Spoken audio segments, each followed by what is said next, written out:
जरा सोचो, तुम्हारे पास ऐसी पावर हो जिससे तुम किसी का भी दिमाग कंट्रोल कर सको, उनके इमोशंस, उनकी सोच, यहाँ तक कि उनका अगला फैसला भी सब तुम्हारे हाथों में हो।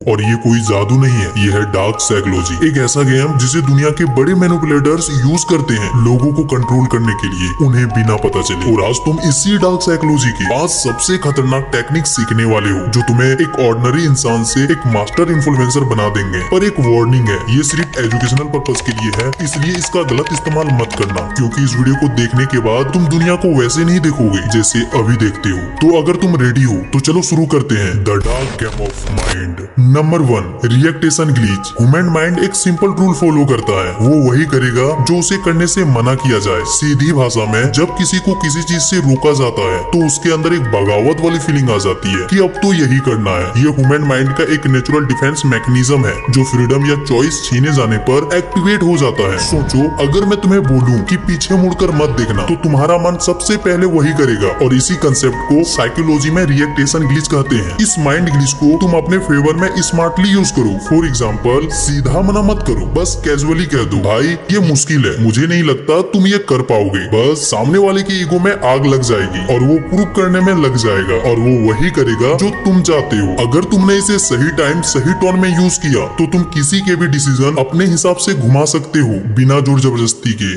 Number 2, the illusion of choice. Power का मतलब लोगों को फोर्स करना नहीं है, बल्कि उनकी चॉइस को फ्रेम करना है। अगर तुम चाहते हो कि लोग तुम्हारी डिसीजन माने, तो तुमको उनके माइंड में इल्यूजन क्रिएट करना पड़ेगा, चॉइस देना पड़ेगा, जैसे बड़े मैनिपुलेटर्स करते हैं बिना सामने वालों को पता चले। फॉर एग्जाम्पल, ये काम आज करोगे या कल, सामने वालों को लगेगा कि उसके पास ऑप्शंस हैं, डिसीजन वो लेगा और सामने वाला दोनों में से कोई भी ऑप्शन चुनेगा, उससे तुम्हारा काम बन जाएगा और उसे पता भी नहीं चलेगा।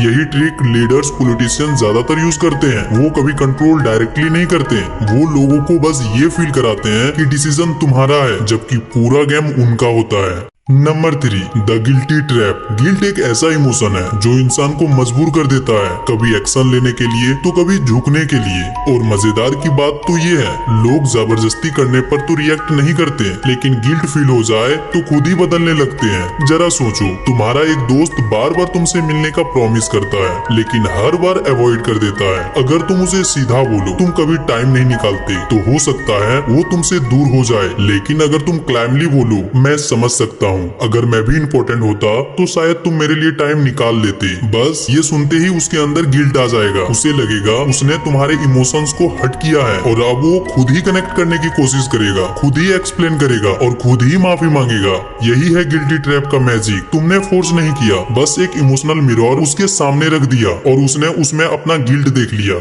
Number 4, the emotional hijack. लोग ज्यादातर डिसीजन लॉजिक से नहीं, इमोशन से लेते हैं, और जिसने किसी के इमोशंस पर कब्जा कर लिया, उसने उसके दिमाग का रिमोट कंट्रोल अपने हाथों में ले लिया। इसे कहते हैं इमोशनल हाईजैक। एक ऐसा मोमेंट जब इंसान लॉजिक भूलकर सिर्फ फीलिंग के बेस पर फैसला लेता है। जब लोग इमोशनल होते हैं तो उस मोमेंट में वो ऐसा डिसीजन ले लेते हैं जिसका रिग्रेट उसे बाद में करना पड़ता है, लेकिन तब तक गेम पूरा खत्म हो चुका होता है। एग्जाम्पल सुनो, कभी किसी दोस्त ने तुम्हें अचानक गिफ्ट दे दिया, तो उस मोमेंट पर तुमने उसके लिए कुछ भी करने का मन बना लिया, लेकिन बाद में तुम्हें ऐसा फील होता है कि शायद जरूरत से ज्यादा कर दिया। इसीलिए अगर किसी का दिमाग कंट्रोल करना है तो उससे पहले उसके इमोशंस को कंट्रोल करो, क्योंकि लोग ये याद नहीं रखते कि किसने उसे क्या लॉजिक दिया, बल्कि वो ये याद रखते हैं कि किसने उसे कैसा फील कराया।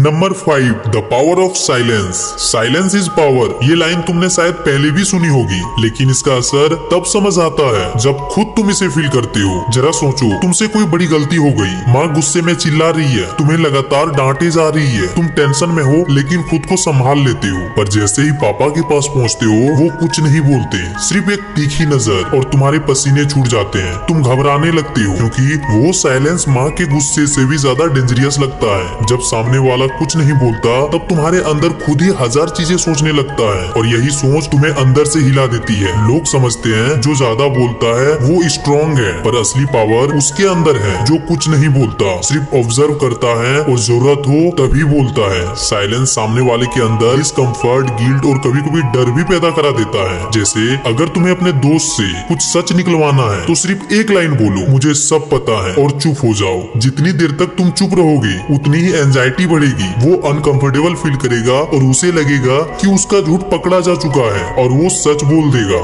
एक बात हमेशा याद रखना, जब सब बोल रहे हो तब तुम्हें चुप रहना है, और जब तुम बोलो तो तुम्हारे हर एक शब्दों में वजन होना चाहिए। साइलेंस तुम्हारी प्रेजेंस को पावरफुल बनाता है और लोग तुम्हें सीरियस लेने लगते हैं। अगर तुम इन सारे ट्रिक को सही से इस्तेमाल करना सीख गए तो तुम किसी को भी डीपली इन्फ्लुएंस कर सकते हो। और अब तुम मुझे बताओ कौन सा ट्रिक तुम्हें सबसे ज्यादा पसंद आया, और हाँ, चैनल को सब्सक्राइब करना मत भूलना वरना बहुत कुछ मिस कर दोगे।